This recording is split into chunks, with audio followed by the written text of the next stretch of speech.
Here we go. This video is going to be basically for my family, but you probably get a little something off of it for any genealogical studies.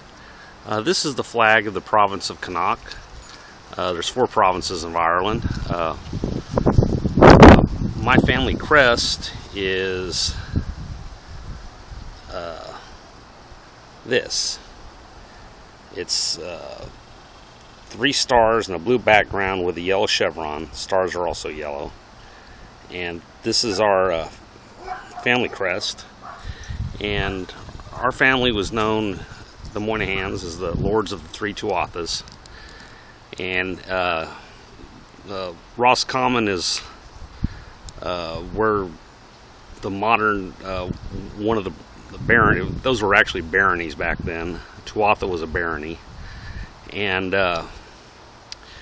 after the vacuum, after Brian Boru beat the Vikings, there was of course a power vacuum, and my family expanded. They were kind of like the Borgias of Ireland, and they took over 2 other baronies near Roscommon and spread they terrorized everybody.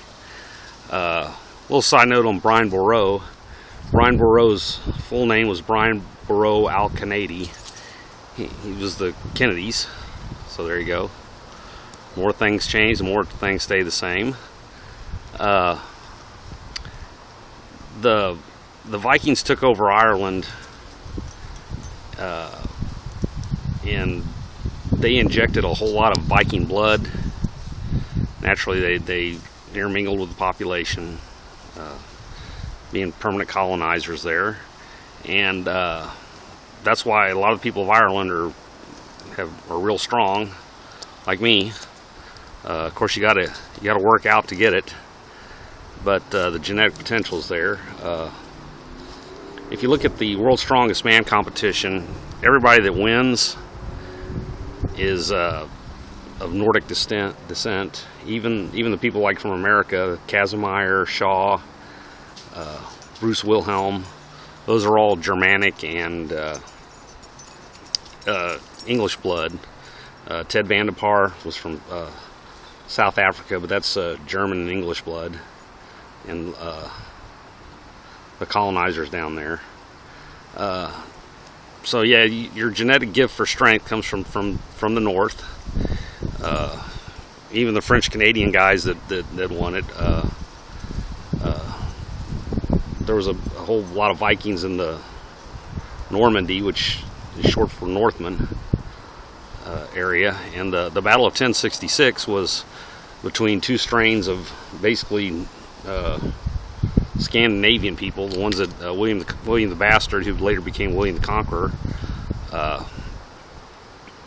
was that stock, and he beat back Harold Hadrason at the Battle of Hastings. A little side note there for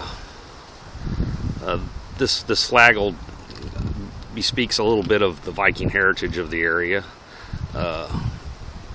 Basically meaning if you cross Connacht, anybody in the province of Connacht, they'll feed you to the ravens. So the sword and the raven on the other. So the raven was known as go into the battlefield to pick on the, eat the eyes out of the corpses and stuff. There's 4 provinces that make up Ireland, and then Connacht's one of them. And we're the Moynihan family is from, and the Fagans, which mated with them for our line. We got interjected with some even more Germanic blood from the Groats. The Groats intermingled with the Irish.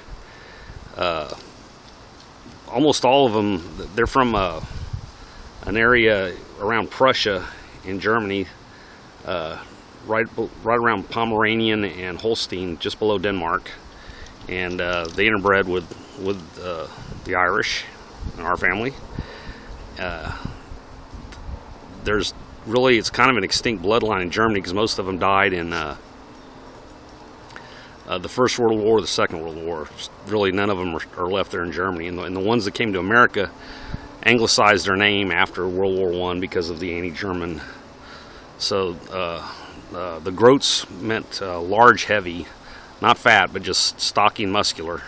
They weren't the tallest, but they were the stockiest, and that's the other interjection of blood we got.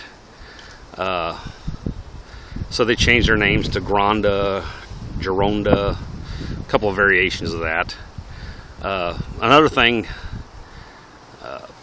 a lot of the Irish are related, even though the names aren't spelled together, because spelled the exact same, because as they came through Ellis Island, most of them came through between the two potato famines through Ellis Island, and they didn't know how to read or write, so they would tell the guy behind the counter the name, and so the guy behind it would spell as best he could.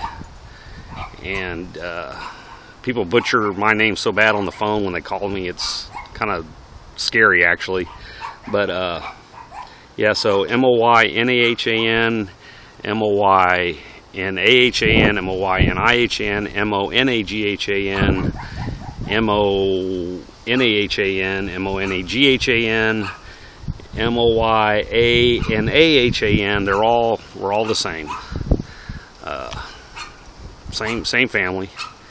And there you go, just a little brief history. And a lot of people on Ellis Island, they shorten their names, and the guy behind the counter, if they didn't know how to read or write, he just did the best he could. So this is applicable for other bloodlines too. And so there you go, a little history of the family. Oh yeah, and the family crest.